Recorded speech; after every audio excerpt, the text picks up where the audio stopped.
Shalom. Selamat siang Bapak Ibu Saudara-saudara yang terkasih dalam nama Tuhan Yesus Kristus. Ya, pada kesempatan siang hari ini kita bersyukur kepada Tuhan untuk waktu yang Tuhan berikan kepada kita. Kita kembali boleh beribadah, memuji, memuliakan nama Tuhan. Berhenti sejenak dari pekerjaan kita, dari tugas kita. Dan kita akan merenungkan satu bagian kebenaran firman Tuhan. Kita membuka bagian firman Tuhan dari kitab Kejadian pasal yang ke-37. Kejadian pasal 37.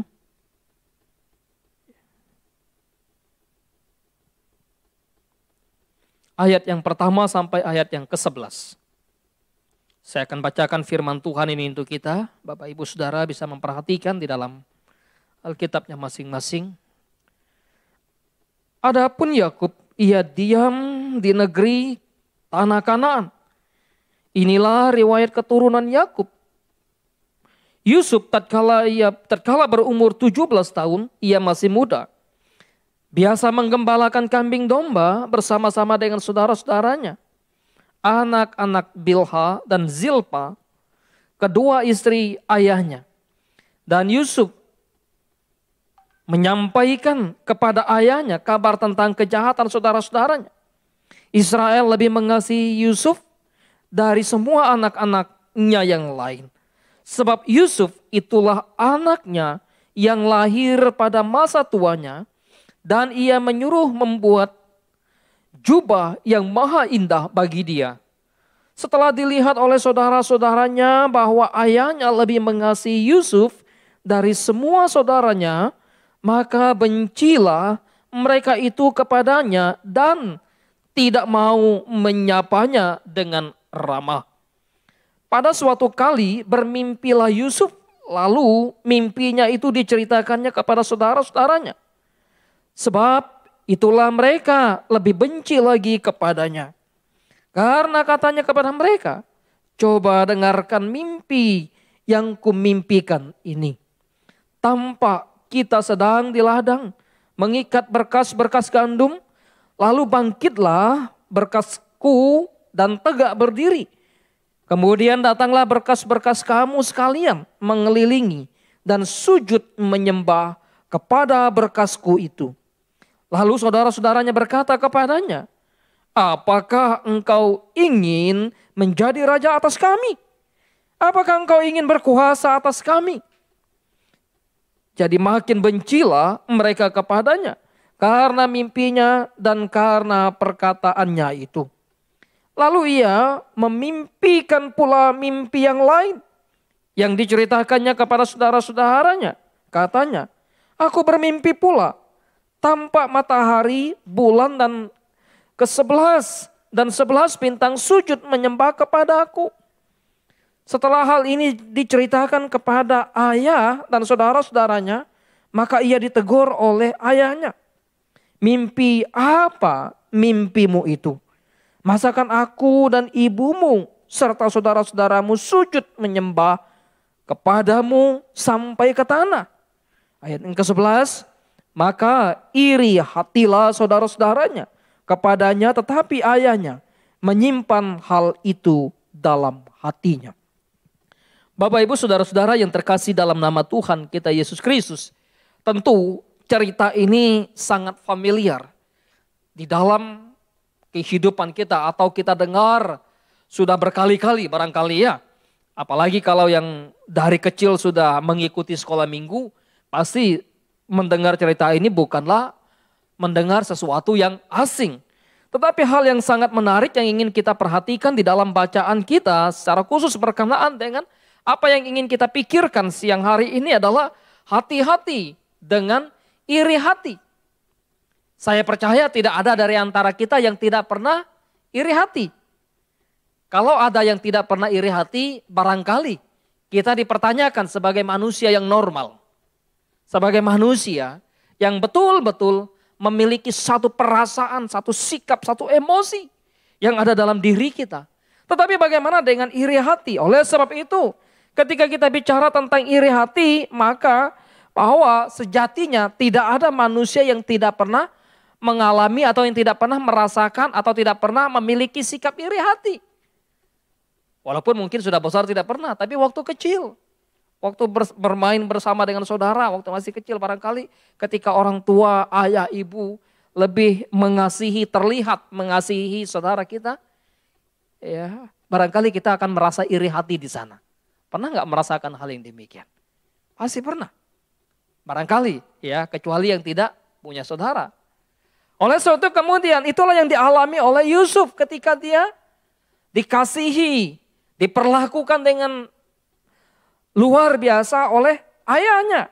Bagaimana kemudian saudara-saudaranya memiliki iri hati. Selain daripada kemudian tadi apa yang disampaikan oleh Yusuf berkenaan dengan mimpi yang Tuhan nyatakan kepada dia. Tidak ada yang salah dengan apa yang Yusuf sampaikan karena memang dia tidak mengada-ngada. Dia tidak mereka-reka sesuatu yang di luar dari apa yang Tuhan nyatakan kepada dia. Dia tidak pernah membuat satu berita yang hoax tentang dirinya di hadapan saudara-saudaranya dan di hadapan ayahnya, ibunya. Tidak. Dia menyampaikan apa yang Tuhan nyatakan kepadanya melalui mimpi. Tetapi respon dari saudara-saudaranya berbeda. Itulah yang kemudian membuat kenapa saudara-saudaranya merasa iri hati terhadap Yusuf. Ibu bapak saudara yang dikasihi oleh Tuhan Yesus Kristus. Di dalam kehidupan kita, kita seringkali juga memiliki sikap iri hati. Ketika kita sebagai mahasiswa, kita punya teman, lalu teman kita mendapatkan nilai yang bagus, nilai yang tinggi. Barangkali kita merasa iri kepada mereka. Padahal kan mereka belajar ya. Kita nggak belajar barangkali. Atau kita sama-sama belajar, tapi memang karena tingkat intelektual kita, IQ kita di bawah mereka. Atau barangkali ya mereka dapat nilai yang tinggi karena mereka nyontek. Tapi kita tidak perlu iri hati kepada mereka sekalipun mereka melakukan hal yang curang. Ya, bukan hanya berbicara tentang nilai kita bisa iri hati. Terkadang kita bisa iri hati kepada orang ketika misalnya orang rekan kita, sahabat kita di dalam satu kantor dengan kita lalu dia mendapatkan satu promosi jabatan. Waduh, kok dia yang naik jabatan? Kok bukan saya misalnya. Ada iri hati, ada kedengkian. Ada sikap yang tidak senang di sana. Ya, kemudian iri hati juga bisa dirasakan dalam konteks dunia anak muda yang sedang mengalami percintaan. Wah, iri hati sama sahabat saya punya pacar, kok saya enggak ya misalnya. Tapi tentu tidak semua demikian. Iri hati bisa dilakukan atau bisa dimiliki oleh orang karena penghasilan orang lain lebih besar dari penghasilan dia.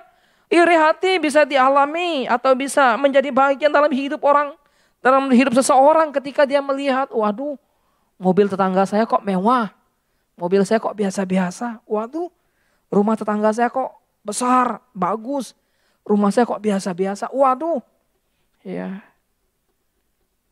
Tetangga saya kok bisnisnya maju, bisnis saya kok enggak. Nah, hal-hal yang demikian yang kadang membuat manusia atau membuat seseorang merasa iri hati. Hati-hati dengan iri hati.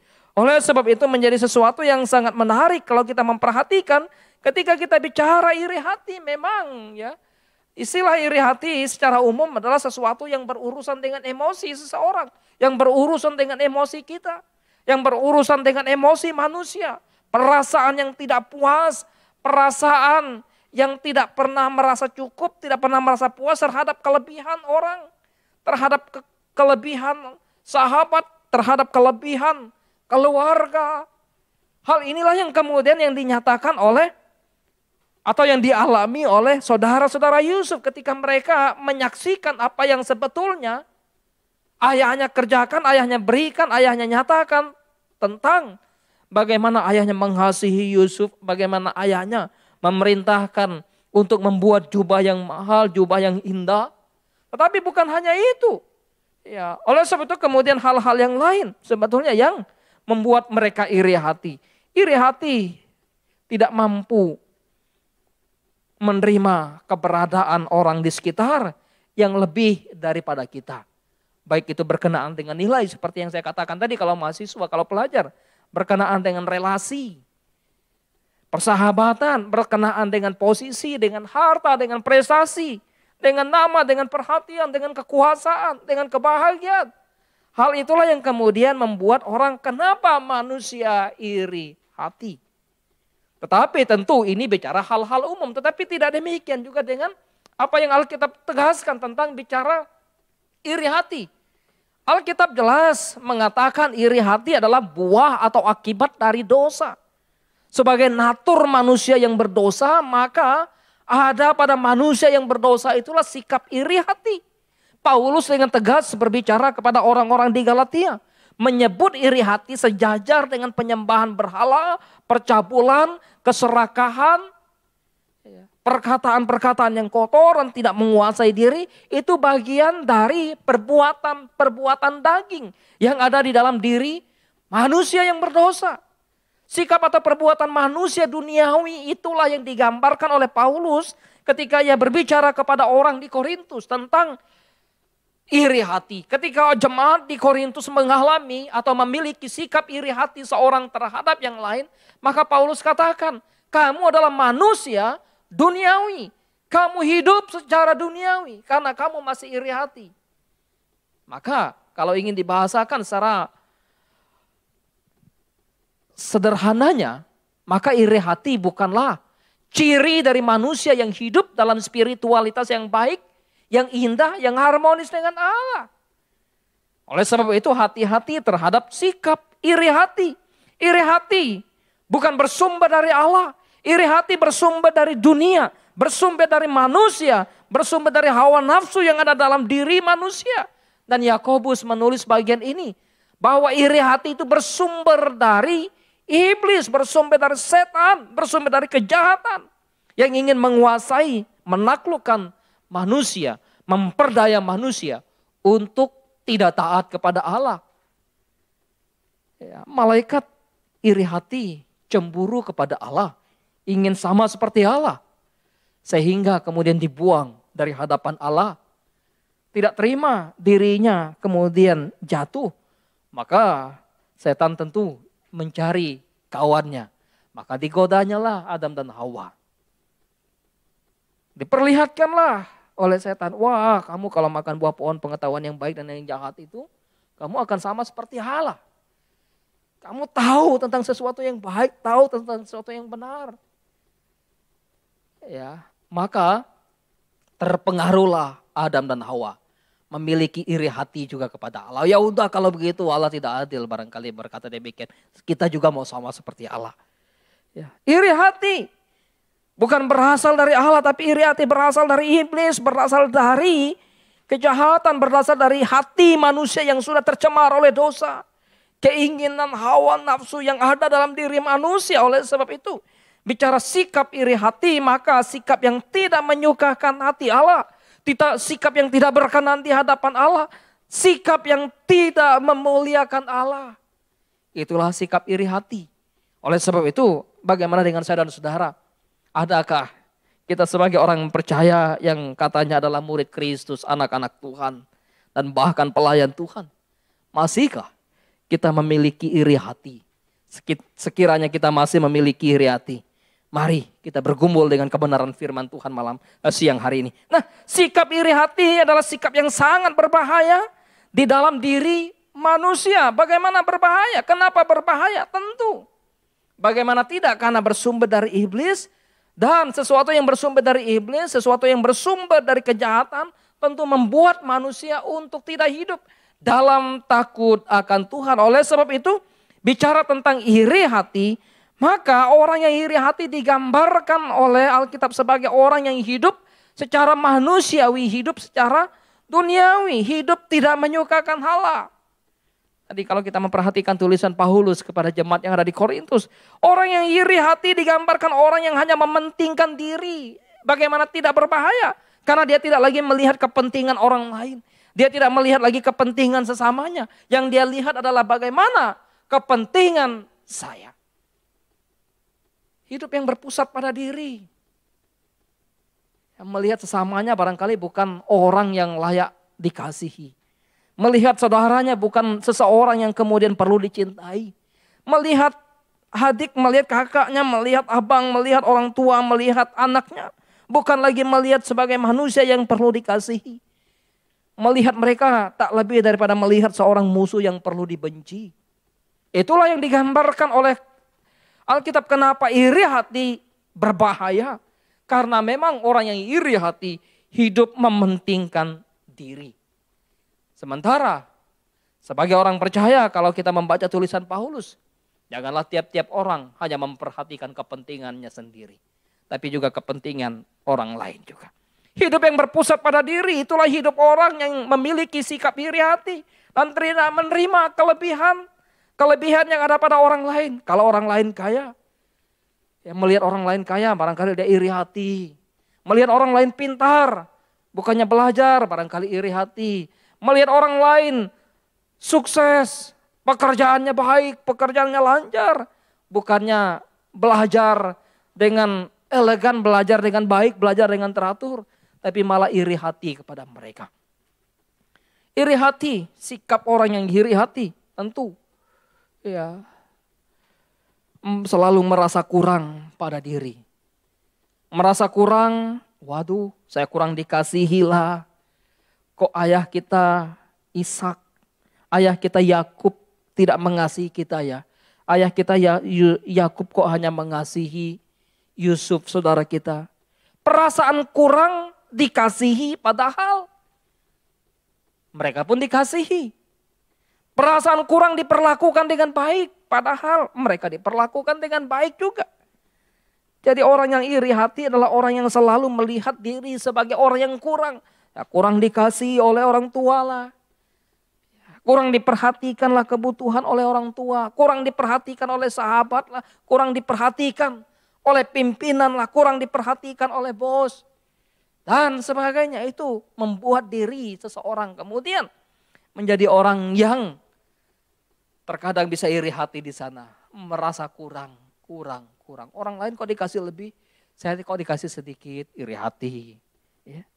Orang yang iri hati tentu orang yang masih dikuasai oleh keinginan-keinginan daging. Nah, itulah yang digambarkan oleh Alkitab, tentu bagaimana orang-orang yang hidup di dalam iri hati. Berbahaya sekali ketika kita tidak hati-hati terhadap sikap iri hati. Apa sih yang menjadi berbahaya atau apa bahaya daripada iri hati? Jelas bahaya iri hati sangat-sangat luar biasa kalau kita memperhatikan. Adanya kejahatan di dalam pikiran, adanya kejahatan dalam perkataan, adanya kejahatan dalam perbuatan. Tentu bicara iri hati itu yang namanya dampak pasti hatinya sudah jahat. Ketika hatinya sudah jahat, maka bagaimana kemudian kejahatan dalam hatinya menyelimuti, mempengaruhi, merasuki aspek-aspek dari diri manusia yang lain seperti pikiran.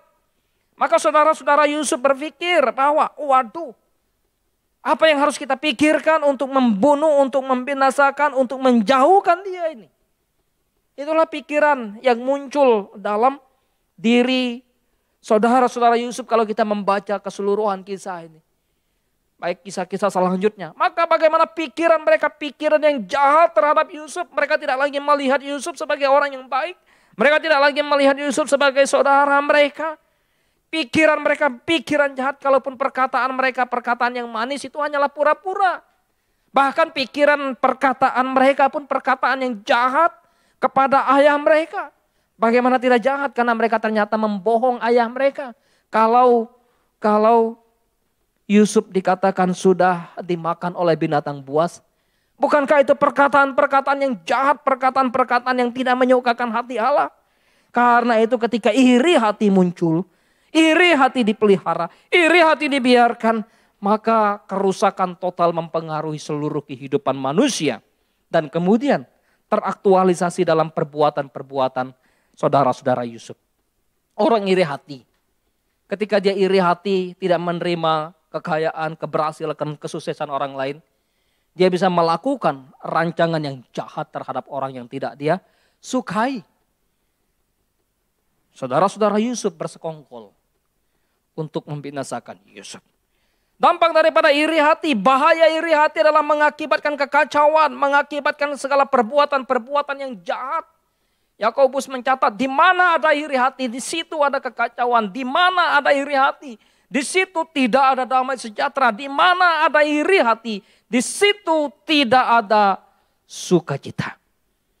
Kehilangan cinta kasih, kehilangan rasa cinta yang dalam terhadap sesamanya. Dampak dari iri hati berbahaya. Tentu saja kehilangan kasih kepada Allah dan kehilangannya juga kasih kepada sesama mereka. Kain membunuh Habel, saudara kandungnya, satu bapak satu emak. Dibunuh karena iri hati. Karena hatinya benci, hatinya dendam, hatinya begitu dikuasai oleh iblis. Bahaya daripada iri hati bahwa merusak kehidupan relasi manusia, merusak kehidupan relasi yang harmonis antara saudara bersaudara, antara anak dan orang tua, antara persahabatan, antara rekan sekerja, antara rekan-rekan sebisnis dan sebagainya. Dan bahkan di dalam gereja, dalam melayani Tuhan pun orang bisa mengalami hal yang sama.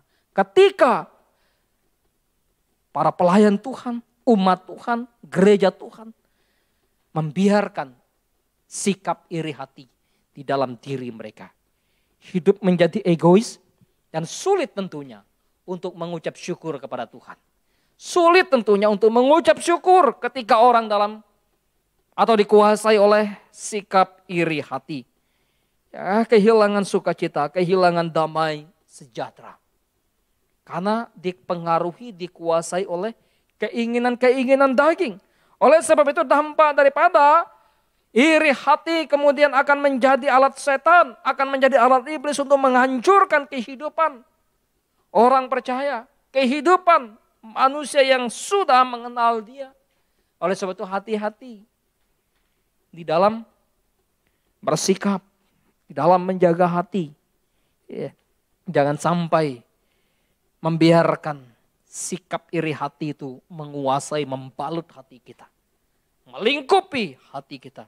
Karena bagaimanapun sikap iri hati bisa mendatangkan persoalan-persoalan yang merusak hubungan kita. Bukan saja hubungan kita dengan sesama, tetapi juga hubungan kita dengan Tuhan.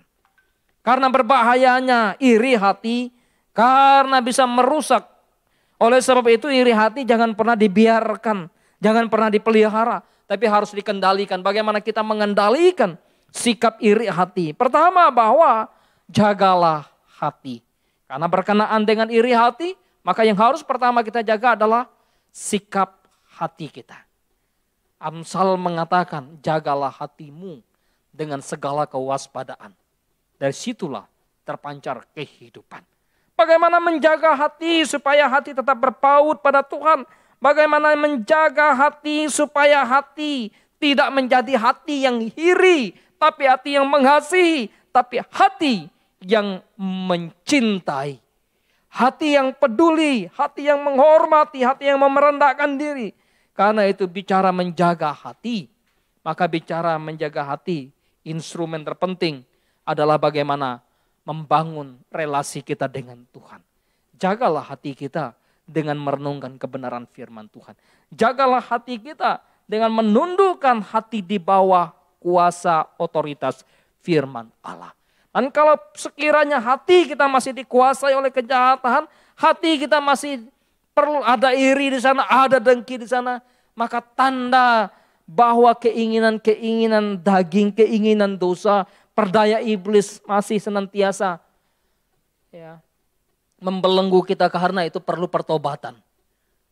Perlu pertobatan karena bicara hati bukan hanya sekadar kemudian bagaimana diajar, dibentuk, tapi juga bicara hati, bicara tentang pertobatan.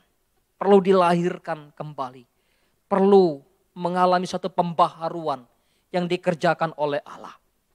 Tentu kita penting di dalam konteks keluarga mengajarkan kepada anak dari sejak dini supaya mereka tidak memiliki sikap iri hati, atau paling tidak mereka belajar untuk tidak iri hati dari sejak dini. Ya, kalau di dalam konteks keluarga kami atau saya merasakan bagaimana ketika anak kadang ada sesuatu yang mereka anggap lebih untuk saudaranya, mereka akan menunjukkan bagaimana sikap mereka. Waduh, ada kecemburuan sosial, ada sikap iri hati. Karena itu perlu edukasi, perlu penjelasan, perlu pendidikan yang tepat, yang baik bagi anak-anak. Supaya mereka mengetahui kenapa kamu dikasih ini, kenapa adikmu dikasih ini, kenapa kakakmu diberi ini.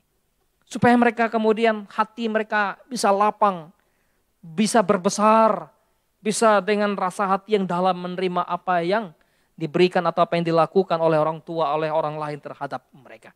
Jadi tidak ada iri, tidak ada dengki, tidak ada benci di sana. Mengendalikan sikap hati tentu perlu pertobatan, tanggalkan dosa, tinggalkan dosa. Karena bagaimanapun iri hati adalah bentuk dosa yang menguasai.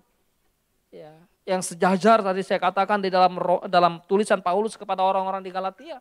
Sejajar dengan penyembahan berhala, percabulan, keserakahan. Ya.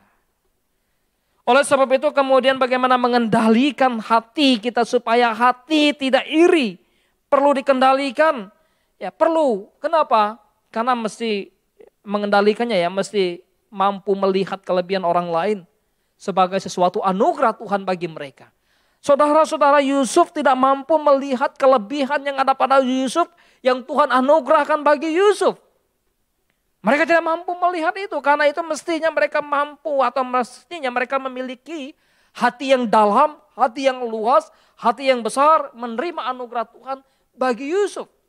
Yang ada mereka justru mencela, yang ada justru mereka iri, yang ada justru mereka benci. Karena itu mengendalikan hati. Saya pikir bahwa kita perlu ya memiliki hati kalau bicara besar.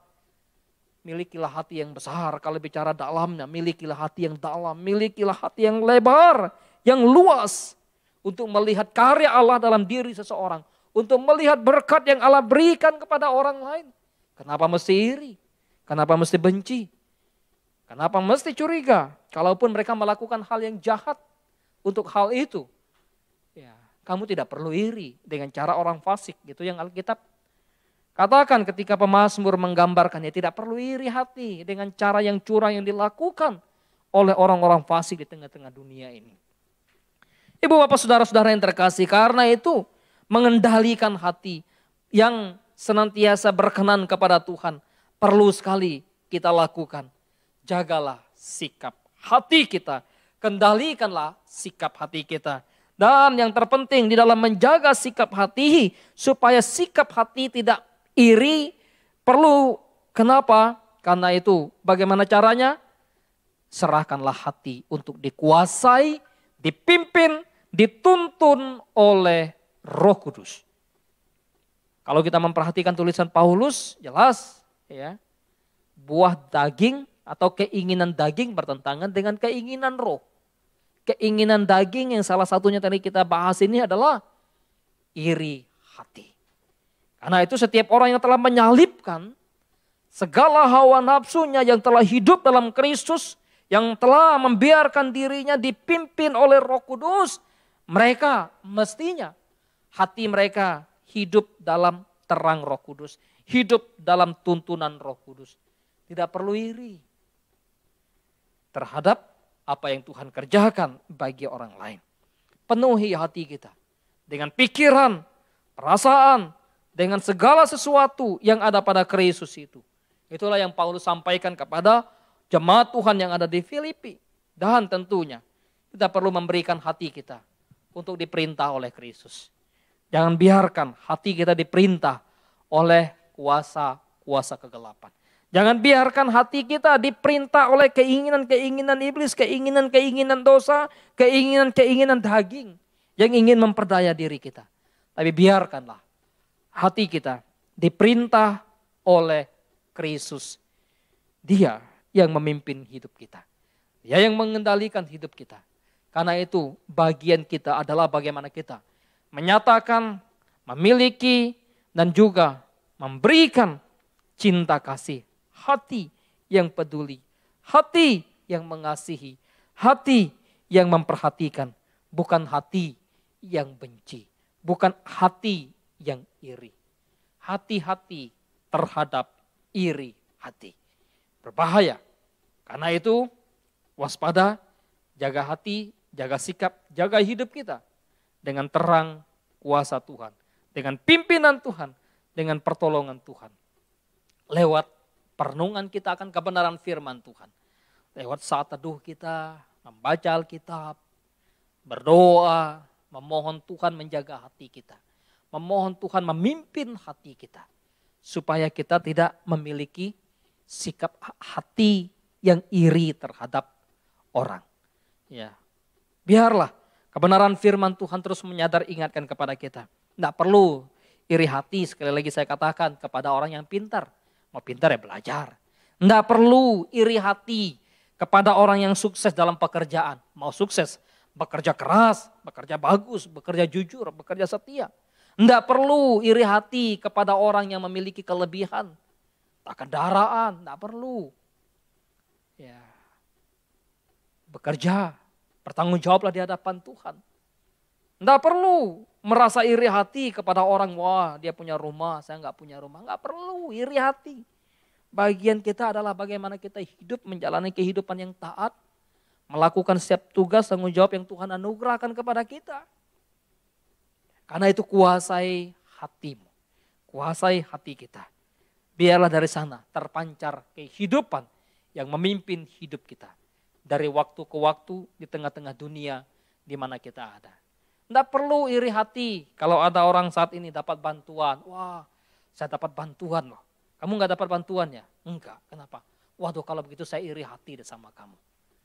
Marah saya sama yang beri bantuan, tidak perlu.